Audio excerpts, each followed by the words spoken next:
So let's talk about this question first before the page that you're actually on and seeing this video on. Since I'm making this before anybody posts here, I can't see what you're going to say, but some of the things when I post this question to other people, loss of jobs, right? So actually, I guess I should start up with the benefits. This could save you a ton of time, right? Like looking through applications and cover letters takes so much time. And so if you can find a way to make that more efficient, awesome. The potential problems with this could be like could be taking someone's job, right? It could be uh, uh, like taking over a job that typically is meant for a human being. What I really like to point out to people is this portion right here. It uses data to identify characteristics that are common to those people who currently have the job.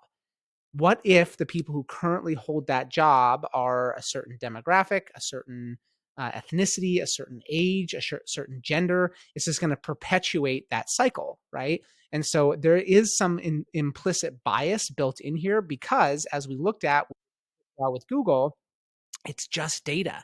And so if your data is incomplete, then you're what I like to tell people, and this isn't the most polite term, but crap in, crap out.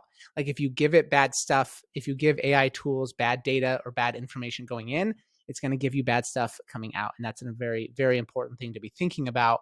And also teaching our students when we're talking about this type of stuff, right? So we have a tendency to think that, well, it's completely unbiased. Is it?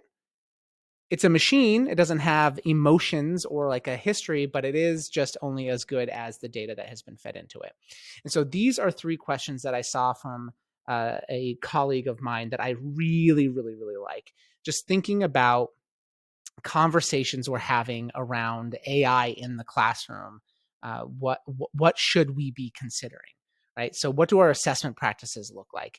This is going to be way down the road, but if you can plug in to Chat GPT your essay prompt if you're an English teacher, or your math problem if you're a math teacher, your science lab if you're a science, whatever, time in history, and that can just spit out what our students are normally producing. There's two directions, and it's not going to be hard to decide to find out which one I fall on here, where my opinion is at. We can ban AI tools, or we can embrace them and rethink the way we assess students authentically. Take a guess what my opinion is, right? So just thinking about what our assessment practices look like and how can we prioritize process over product. We're talking a little bit here about ethics. That is an ongoing and should constantly be an ongoing discussion. I don't have any answers for you, but those are conversations that need to be happening. And then this is one that we're really going to focus on for the rest of the training here. How can teachers use this to be more efficient, to manage their workload? It is criminal, the amount of work that teachers have to do in the little time that they're given to do what's best for their students. So how can you leverage AI tools to manage your own workload? And just thinking about those questions, go ahead and move on to the next page and we'll start playing around with some of these tools.